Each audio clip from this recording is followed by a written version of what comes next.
Welcome to the Paper Talk podcast, where we have candid conversations with emerging artists and industry leaders about all things paper flowers. Through this podcast, we hope to continue to share knowledge, connect all of us together, and elevate the artistry of each and every one of us. Hello, I'm Gwen Wen. I'm Jessie Chu. I'm Priscilla Park. Our mission is to share, connect, and elevate the paper floral industry. We are some of the voices behind the Paper Florist Collective. Welcome to our podcast, Paper Talk. This episode is brought to you by The Paper Place, the place for the paper obsessed, for paper lovers, and for the paper curious. Located in downtown Toronto, Ontario, The Paper Place carries more than 2,000 papers from Japan, Nepal, Italy, and around the globe. It offers unique stationery gifts and other fabulous things, carefully curated by their very talented owner, Heather Sauer. The store is a feast for the eyes, and you just have to see it for yourself. To find out more about their products, head to their website, www.thepaperplace.ca, or to their brick and mortar location.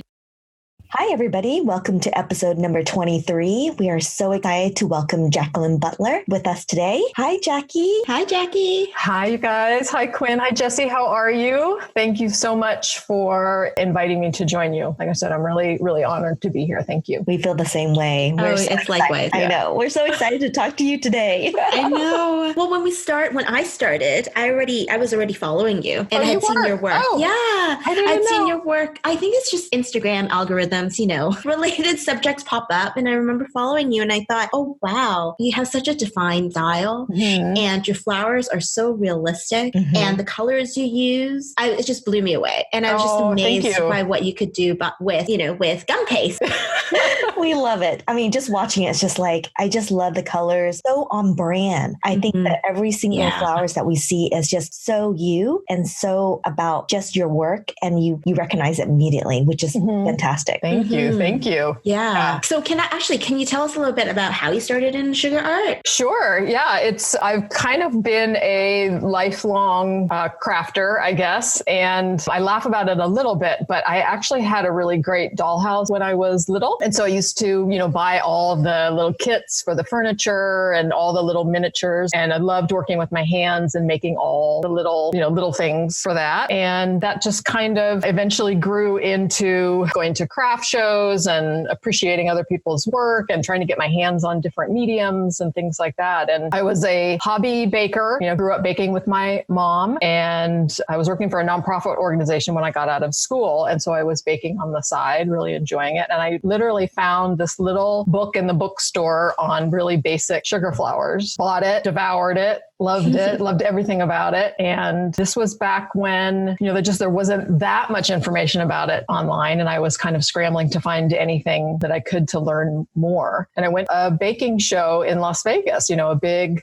conference, and they had a book section. And I found a single book by a gentleman named Scott Woolley, longtime sugar artist. And I absolutely fell in love with it. And I contacted him, and I just was like, do you teach? May I learn from you? And he said, yeah, come on over to New York. I went to New York for, I think it was about 9 days, and I worked with him one-on-one and just tried to absorb as much information as I possibly could. And I absolutely fell in love with it. And it was kind of like, one, I couldn't believe I was able to make these beautiful things out of sugar paste, and just the craft itself and kind of the process of it. I just like I said, just absolutely fell in love with it. And it was kind of like I found my thing. Like your medium, your artistic medium. It was a perfect fit. And when I eventually decided to leave my other job and start a wedding cake business, I knew that really all I wanted to do was create cake that had sugar flowers on them. I didn't want to do any modeling. I didn't want to do carving, anything like that at all. It just had to be sugar flowers. Yeah. So your preference, I guess, for sugar flowers, do you think that kind of helped define your style? Is it because you didn't like doing other types, or is it because you just had you were really drawn to sugar flowers and you made that decision to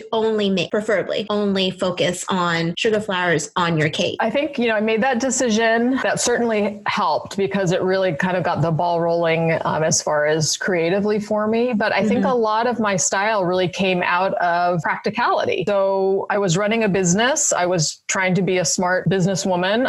I needed to be able to make sugar flowers and make them profitable. So a lot of my early decisions came from creating processes where I would try to, again, make my interpretations of flowers that I was seeing, but also in a really timely manner so that again, that the business could be profitable. So I really think my flowers lean more towards a stylized, again, interpretation of the real thing. There are a lot of amazing sugar artists who make much more botanically correct flowers than I do. Really incredible. I just didn't have the time to do that, and for it to be realistic and cost effective for my business. So I just kind of started cutting out details here and there that either weren't going to be seen, or maybe I just didn't find were as pretty on a flower, and just started cutting them out. And again, I think I make enough of the flower so that it's recognizable, but I don't push it so far that it became cost prohibitive. That's kind of really how it all started. And then, and I think that my style just kind of grew out of that. Again, it's somewhat stylized, it's interpretive, it's a little bit playful. And I also have always felt that sugar flowers are really a confection that belong on a cake. They're a decoration. And I think I've always in my head treated them as that. Whereas rather than a realistic interpretation, it's just really, it's a confection that's going to go on a cake. So we want it to be pretty, but it doesn't have to be, I guess, pushed too far, I guess. If that makes sense. Yeah. It really does. And I love that your business sense came through and you recognize that you had to make it in a time effective, material effective way that you can actually produce it in a volume that you can make money off of it. I think a lot of business people, they don't recognize that. And they spend all this time and they go over the limit on the time they've allocated themselves to actually make the flowers to make a profit. That was really, really smart. Well, yeah. So it really, the style came from functionality, and that now as I'm teaching, again, I think a lot of my students hopefully appreciate that in the sense that they come, again, I'm, if anything, trying to teach them shortcuts and things like that. So that, again, the goal is, yes, we want to really please our clients and we want to make beautiful wedding cakes with flowers all over them, but let's also make some money. Let's make some money doing it. Yeah. Yeah. Got to pay the bills. You do. Yeah. Yes. You do. Absolutely. I mean, sometimes it's actually more difficult to capture the essence of a flower as opposed to being very botanically correct. So true. And sometimes when we actually make it very botanically correct, it doesn't actually look like the flower because we don't see, when we look at something, we don't see every single part. We see, we see, the whole thing. It's the bigger picture as opposed to the smaller one. So it's so interesting how your style evolved from both functionality, but I think that part of it is you, right? That's also your approach to whether it's your business or life or to your craft, that there has to be some of that. So it's not, I think that part of it, your style is having that functionality, a combination of it. Yes. Yeah. Oh, absolutely. And I think that's a really great point, Jessie, because I think I am a very kind of practical, realistic personality type, and things have to make sense to me in general. So I'm sure that's probably how I have made a lot of decisions. My decisions. Absolutely. Yeah. So tell us about your upcoming book, Volume 2. We're super excited about it. I know. I've already pre-ordered it. I am too. Well, it's very exciting. Yeah, I just received my first advanced copy a couple of days ago. So that's very exciting, it's just to get it in my hands. Yeah, and it really stemmed from, I was very fortunate. I said the first book did well. I was so excited, and I think the best feedback has just been a lot of people who let me know how much they use it. I mean, that was really the goal. Again, here comes that functionality and practicality in my head. Like I just really wanted to create a book where people would actually take it off the shelf and get it dirty and use it and open it frequently and, follow it. So after the first one did well, my publisher just asked me if I was interested in doing a second. I initially said no, just because still all of the work was still feel all the pain from all the hard work. But was it easier to do Volume 2? That's such a great question. And it, in some senses, yes. So again, I learned a lot from the first one. I hadn't known really anything about publishing. So the second one was easier because I knew what to expect. I insisted and was very fortunate that my publisher agreed to me using the same photographer that I used before. And that's great. He and we've become great friends, and I consider him part of my family now. So already having someone understanding your vision and seeing things the way you do is such a huge help. It really is. And I also understood the overall process, kind of the timeline, how things were going to go, and the actual writing of the step-by-steps and breaking flowers down. All of that actually comes easier to me. My brain works that way. But the creative side of the book, choosing the flowers, creating some new project, a little bit more of the art direction, that's the part that I struggled with more because I just felt a little bit like I had some flowers to get me going, but then I had to spend some time just kind of paying attention to what like you guys were doing, types of things you were creating, and what real florists were sharing online. And that kind of gave me some good ideas as to flowers that I wanted to include. But I did feel pretty overwhelmed a little bit more by the creative process for the second book versus the technical writing and kind of all of that. In the creative way that you're mentioning, are you talking about like the different types of flowers to teach that's different from the first book? Yeah. Just a little bit more variety of it? Yeah. So there's the only overlap from the first book to the second book are my hydrangea and my little pulled filler flowers, the little white ones, because those are just a staple that I have used in my designs forever and will always continue. They're great little fillers. And it was very important for the second book to be able to stand on its own. I don't want to make people feel like they have to have the first one in order, to buy the second one, that kind of thing. So that's the only overlap. Everything else, all the rest of the flowers and the projects are different from the first one. I love that. Yeah. And will you be doing a book tour? Will you be coming up to Seattle? What's the plan? Gosh, I would love to come up to Seattle. I've had a couple of people kind of ping me for classes, hoping that I could get up there, and just love the area. I've never actually been to Seattle, but my sister lives in Oregon, and I've been up to the Pacific Northwest and just love it. Well, if you need a place to stay. Okay. I'm going to take you up on it, but I would love to. And so the first real big trip is I'm heading over to Birmingham in the UK in the early November, Cake International, which is a real big cake show there. It's pretty much the debut of the book. So I'm very, very excited. And so I'll be signing and selling books. Yay. Yeah, that's exciting. That's so exciting. That is exciting. And will you be doing a signing down in San Diego? I think so. Yeah, we're kind of working on that now. Books kind of officially start rolling out in November. Here in the U.S., it's closer to Thanksgiving, so that gets us a little bit closer into the holidays. So I might be looking at something, kind of maybe in the new year after the big push for the holidays. Yeah. Nice. Yeah. Oh my gosh, so exciting. Yeah, that is so exciting. Can't wait to get that book in my hand. Thank you. I know. Oh my gosh. I know we're, like I said, we're podcasting, but oh my gosh, it's beautiful. Love Here's it. the book, oh my just so you guys gosh. can see. Yeah. Oh my gosh, anyway, I'm going to be gorgeous. in the LA area in about 3 to 4 weeks.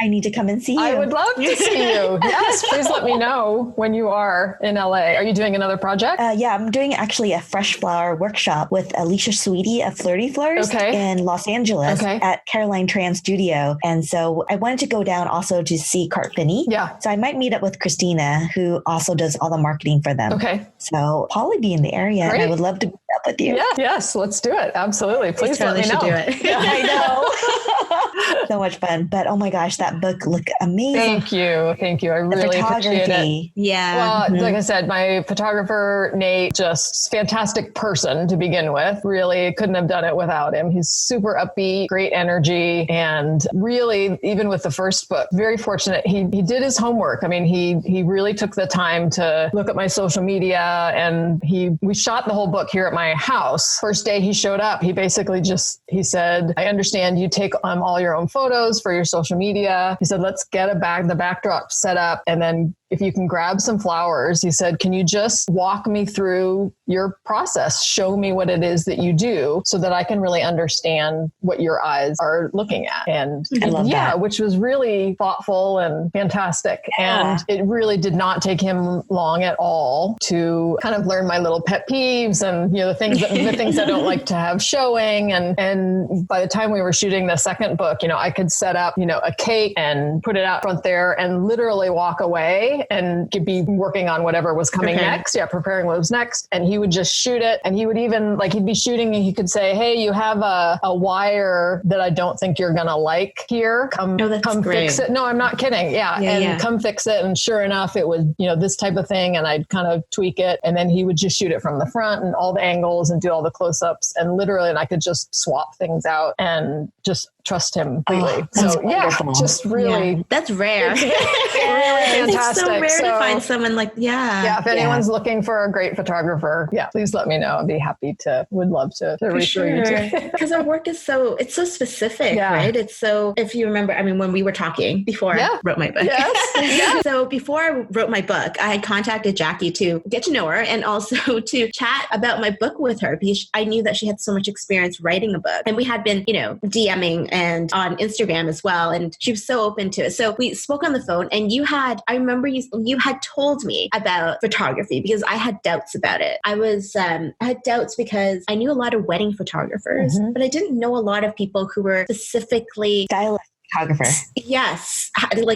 Or commercial, editorial. Yes. Yeah. And I think it's very specific in terms of what they do. It's a certain expertise that they have that's very different from, everyday wedding event photographers. And I remember you telling me that you were explaining to me your experience with Nate, which sounded amazing. But you had also said to me, don't doubt my own ability to take photos, my eye, in terms of knowing how to photograph my flowers the way that I like, or the way that showed it off the most beautifully, or that showed off the petals the best way. And I think that was I really took that to heart because it gave me confidence that, maybe my photos aren't that bad. But your photos are amazing. What are you talking about? I can't wait to get your book. Well, it's because I'm an amateur photographer at best. You always think that you can do better, right? Or that, I'm missing that key thing. But the second thing that your advice spoke to me was any photographer really needs guidance from the artists themselves, because as much as they're going to impose their own style on it, it's your book. It's also your style that has to come through, or else it's going to not look like your book. It's not going to look like your art. Yeah. And so, thank you so much for that tip, because I think it made me look at the whole process a little differently. And it's so different when you're writing a book versus your Instagram. Your Instagram, you post your iPhone photos, but when it comes to actually capturing your brand or your style, and knowing that, yes, I am the expert. I just need to relay it to someone who probably knows a little bit more about lighting than I do, or, the camera than I do. And that it's a collaboration in a sense. Yeah. That was really, really helpful. Oh, good. Yeah. So thank you so much. Of course. Yeah. No, it was, my publisher is actually based in the UK. So there are pros and cons to that. I was initially very overwhelmed by the idea that basically all the photo shoot were going to be my responsibility. They helped me set everything up, but really the whole creative part of it, nobody else helping you, make those decisions. It's both wonderfully freeing, but also very overwhelming because all of that responsibility weighs on your shoulder. And I think I was a lot more nervous about with the first book. And again, was so fortunate to have Nate to work with, because he just, really was very, very interested in making sure that everything was very Petalsweet. And that was his goal. And he said, if you don't like it, if we didn't capture something, we just kept working on it until I loved it. And so with the second one, when I was telling you, it was really about being able to make those decisions and say, I like the flower this way. I don't like it turned this way. I like the lighting better this way. My flowers look better a certain way, and really standing your ground and making those choices. Because again, yes, it is. That's a real reflection of your brand, because you already know what you like, and people are seeing that in your social media feed, those decisions that you're already making. And so that all of that needs to be reflected in the book as well, rather than having somebody else make those decisions for you. Decisions. Absolutely. Yeah. I love that. I cannot even imagine. I tell you what, I mean, God bless you, because I could not even imagine having had all of that, making everything, and then on top of it, taking all of the photos. I mean, Nate and I would laugh because, constantly we were breaking things down into these, individual photos, and it would be, is your hand turned the right way? Are you holding the wire up? Is it centered? Can we see what's going on? What's happening with the tool? Change the, so many different decisions. And I couldn't imagine trying to do all of that and also snapping the photos too. So kudos to you, Jessie. My word. Oh, thanks. No, it wasn't totally by choice. But no, I remember, yes, I think I had said to you too, where I was like, maybe two sets of eyes is better than one, which is exactly what your experience is with Nate, who sounds fantastic. Yes. Him even being able to say, oh, I think that wire or that flower looks out of place, or can you place it a little bit lower? I wish I had that. Honestly, I think that is so incredibly helpful to make an even better product. For me, it was more of a logistic issue. Yeah. I just didn't have time to do it in, let's say, shoot it all in a week. It was just, for me, I couldn't even imagine it, because that would be so overwhelming, preparing everything and then shooting all at once. So it actually fit my schedule better, where as I was working on each tutorial, I could allot the time, I can shoot it, and then tutorial, shoot it. Because I don't know about you, but when I work on other flowers, sometimes to go back to another flower, it's really hard. I have to kind of rethink all over again. It's from step one. So it actually, for me, it was easier doing it that way. That said, I swear it took me at least 3 hours for each flower to shoot. Because like you said, am I putting my hand the right way? Is it in focus? Is this the best way to present it? I didn't really have the benefit of having someone kind of to work off of. And I wish I really did, that I had someone who I could say, what do you think about this? And a photographer would know, right? They know the lighting, the angle. They would have a better sense of it than I do. So I think there's pros and cons. Yeah. But I mean, your collaboration with Nate sounds like it was made in heaven. We actually ended up doing, for each of the books, it was about 5 different photo shoots that all ran 3 to 4 days a piece, because in order to get all of that work done, like you were saying, all the stuff that was pre-made, because with paste, you have things dry, maybe more quickly than you want them to. So I would have to, have all these different pieces, prepared ahead of time so that we could just actually shoot them. And then there were some things that I had to do closer to real time, just because you need the paste to be doing what you need it to do, in order to capture that. And so we did, so really it was shot over maybe a 6 month period. So he would come for 4 days, we'd shoot like crazy, and then he'd leave, and then I'd work for 3 weeks to get all the next stuff done. And, kind of that's how it went. And we did all the flowers first, and then we used all those flowers and put them on the cakes. Again, I was trying to be practical, and so I wasn't having to make more stuff and then put them all on the cakes, the cake projects and things like that. So. Oh, I want to switch the topic a little bit. So I know that you've been working a lot more with wafer papers, and I know a lot of comments is is there wafer paper in the second volume? Right. So my question to you is, how different is it to work from the wafer paper to the sugar paste? Yeah. Or the gum paste? Very different. And so no, there is no wafer paper in the book. And a lot of people may not just not understand the time frame, for a book too. Like I said, the book was actually finished quite some time ago. And really for me, the wafer paper has been just a kind of a break, and to try to, I got really burned out at the end of the last book, just really kind of crashed hard and kind of just lost interest in all of it. And instead of really fighting that, I just kind of decided I would take my own advice, which is what I would tell somebody else if they were really struggling, would just be to take a break and maybe play with something different. Yes. Just to kind of, use your brain again and get that, creativity flowing. So it's really so new for me. And I love that people are excited about it, but I don't know anything. I really don't know anything about it. I'm still new with it and learning so much and really struggling a lot with it. It's very temperamental. So the wafer paper is made with potato starch And it's basically like a sheet of paper, but you can tear it and it's quite brittle. And so you have to condition it with some type of liquid in order to soften it and make it pliable and to be able to shape it. And there are a lot of different ways you can do that. I've been experimenting. Some stuff dries really well. Some liquids just disintegrate it completely, kind of all of these different things. But there's a lot of fun in that. So that's been really great. It's very challenging. And I've done a little bit of like kind of practice teaching it with some one-on-one student. It's very important to me to feel really comfortable in being able to help students problem solve when I'm teaching. And I'm not there yet at all. And just one of the things that I found is it's very tricky and it's temperamental. And it's harder. I find it a lot more challenging to use than paste. It doesn't always dry the way that you want it to. Yeah. So it's still definitely an experiment. I love the sheerness of it. It's very translucent. It's beautiful. Which of course, even as a sugar artist, you're drawn to that. And it's very light, and it's very, very lightweight, which is also fantastic too. The finished flowers are a lot lighter. It's just, for me, still very unpredictable and not as consistent as I would like it to be. Oh, it's exciting though. It is. Yeah. It's very exciting. Yeah. Like the creative process and learning a new medium and seeing facing challenges that you don't necessarily have anymore with sugar flowers. Exactly. And then I honestly have no doubt that you're going to be able to meet these challenges and just create more beautiful work. Thank you. Just with a different medium. Thank you. I have no doubt about that. Like I said, it was really what I needed. There are some wonderful artists who have, again, a lot of great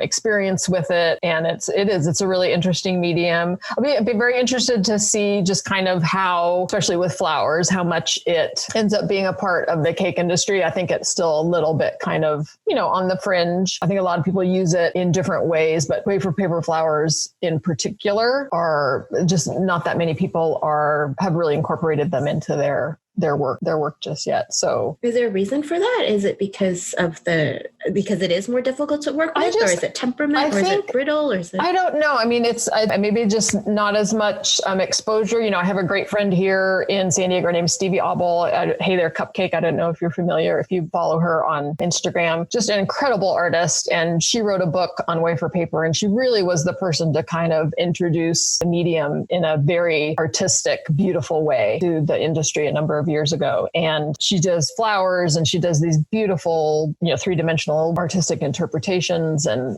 just all this kind of amazing stuff. And she really have pioneered it. And I just don't know if it looks different than sugar flowers, and sugar flowers are just so well known. I just don't know if it just hasn't kind of gotten the exposure and the traction. That's a really good way to put it just yet. It's been, like I said, though, it's just been super fun to experiment with. And it just really was what I needed. And I finished the other book because I just really needed a break from sugar. And also just along those lines, I am going to say it, I'm definitely going to be playing with crepe paper. So I will agree. Not for cakes, but just to do it. Because I adore both of your work, both of you guys. Your work is just so amazing. And it really is very inspiring. And I think something that I would enjoy doing. So I'm very interested in learning more. I was so sorry that I couldn't make your workshop in September because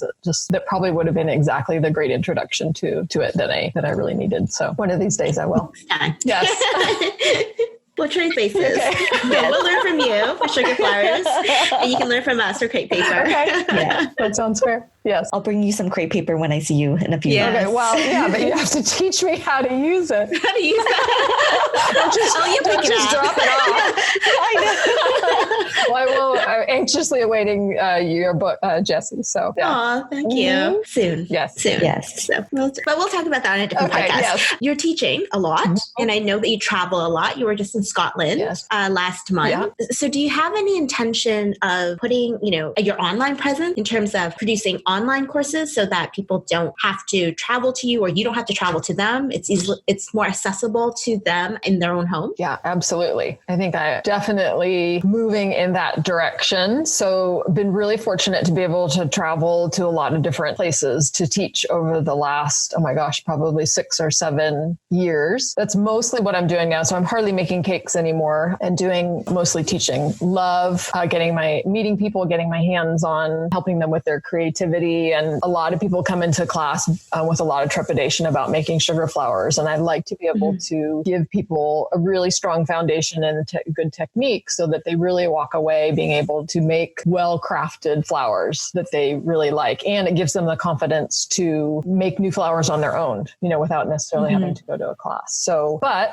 travel is also, it's just challenging and it's hard to be away from home for long periods of time. And my husband and I really want to get a puppy. So I want to be home. I want to be home for a while. You would have to be. Yeah, yes. I really, and I, want to be a part of all of that. And so, yes, the long drawn out answer is definitely moving towards doing online courses. Makes me a little nervous again to try to think about kind of putting all of that together. But you guys have done that so well. And so I'm probably going to be picking your brains about that. But I do think it would be a good fit, especially after having done the books and being able to kind of break things down into achievable pieces for people. Hopefully that would come together well. Yeah. And I think I would really, really enjoy it. And again, also it just would be nice to stay home for a little while and spend some time with my husband. So yes. So can you tell us where everyone can purchase your book? Thank you. Yes. Pre-order. We're still in pre-order. So Amazon US, Amazon UK, Amazon Canada, Book Depository. I don't know. I haven't been informed yet of any retailers yet. The first book was also carried by Barnes & Noble, but order only, wasn't necessarily on the shelf since it's such kind of a small niche. But as I find out more information, I'll be sharing that on my website. So I have links to all of those sites on my website for both books. For sure. And we'll add them to the blog as well. Okay. Well, thank you. Yeah. Yes. Oh my gosh. So exciting. I know. I'm always excited when there's people who write books that I'm a fan of their work, and just getting the second volume. Oh, and I believe most people don't know your Instagram handler. Can you tell us more about that? My Instagram handle, yes, is Petalsweet Cakes. So again, that was where you can find all my pictures and links, and try to share works in progress and things like that in my stories so that people can kind of follow me along. But as you guys know, social media is it's kind of like a whole other full-time job. So yeah, yes. I do my best. Good, I do my best. You're so good at sharing every single day. So Jackie's story, every single day, it's like Monday, Tuesday, Wednesday, Thursday, Friday. I'm like, oh my God. But you're a runner too, right? So yeah. I mean, you're outdoors a lot. So seeing the photos of, it's a great way. I definitely need, my husband and I try to spend as much time as we can outdoors. He's a long distance runner, really great. And I do some running, just enough to stay fit, but really enjoy being outside. And living in San Diego, we're very fortunate to have kind of all year round, really nice weather. So, but don't give me too many props for that, because it's really, it's like pictures of the planter I have out front and a nice, maybe a rose that I saw on my run. It's something. It's not. It's something. It's very, very sweet. Yeah. You can find me at petalsweet.com. So www.petalsweet.com. I'm interested in information about upcoming classes. You can jump on my email list there.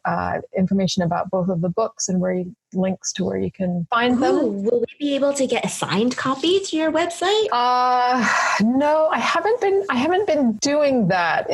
I don't know. I haven't been doing that. Just it's hard to get books ordered and then shipped here and then reshipped kind of back out. It gets to be, I think a little bit more, a little bit more expensive. So I haven't been doing that. I've just been signing books at shows and trying to, I had book plate made, so you can have a nice little, sticker put on the inside of the book. And I tend to, I sign those as well. If I run into people and they don't have their book with them, because then they can home and put their book. So that's a great idea. Yeah. And that actually, that was a really great idea that my husband gave. So, yay for husbands. I know.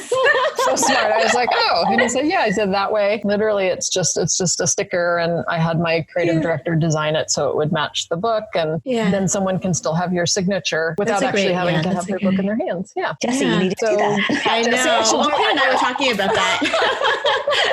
It's like, how do we? I don't know.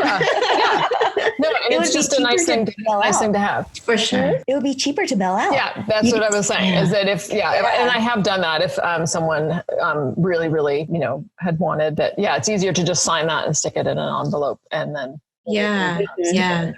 stick it in their book. So and what I'm happy. I'll take pictures of the ones that I have. Yeah, so I can have an idea of what you're referring to. I can only imagine it, but we just had it made to look like it's like the size of a wine label, because you can get 4 of them on one piece of paper. On one page. Oh, perfect. Yeah. And then we just cut them and had them printed and cut, and then literally it's just like a sticker, and I had my creative director. She just used the same fonts from the book and put the title of the book at the top, and then my brand at the bottom. And it turned perfect. Out everything looks cohesive. But I'm happy to share that with you. So I would want to sign one. Okay, I know. Just stick that to my I'll do that then. I'll sign it and then stick it in the mail, and you'll have it for sure. Perfect. It's been so great talking to you, Jackie. Oh my gosh. Yes. Thank you both much. Thank you so much Truly, for coming on. I really appreciate it. Yeah. Thank you so much for the invitation and for the opportunity to share my new book with everyone. Just so grateful for that. Thank you. Thank you. You're very welcome.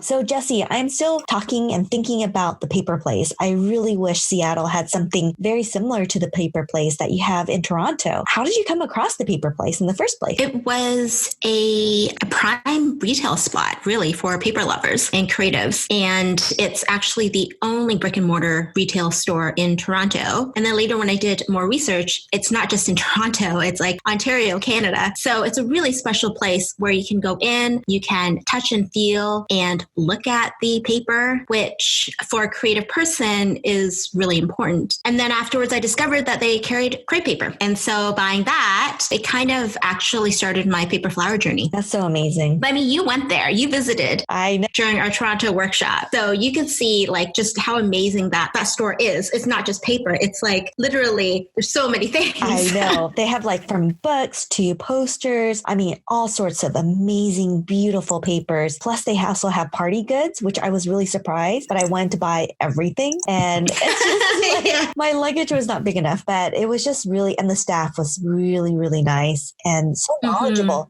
about the product. It was really nice to go into a store where you knew the staff loved their job. And it was such a good experience. I really wish Seattle had something like that. Oh, for sure. It's definitely one of those places where you walk in, whether or not you have to buy a gift for someone or a gift for yourself. They have little trinkets. They have stationery goods. They have books on all things paper as well. Yes. So, and not to mention their main focus is Japanese washi paper as well. And you have to see it with your eyes. I mean, it's gold gilded, right? It doesn't show up in photos. So, the paper place is just an amazing place. If you guys are in the area, in the Toronto area or in the greater Toronto area, you have to go there, like physically be present, check it out. But if not, you can check out their website at www.thepaperplace.ca. They sell online as well.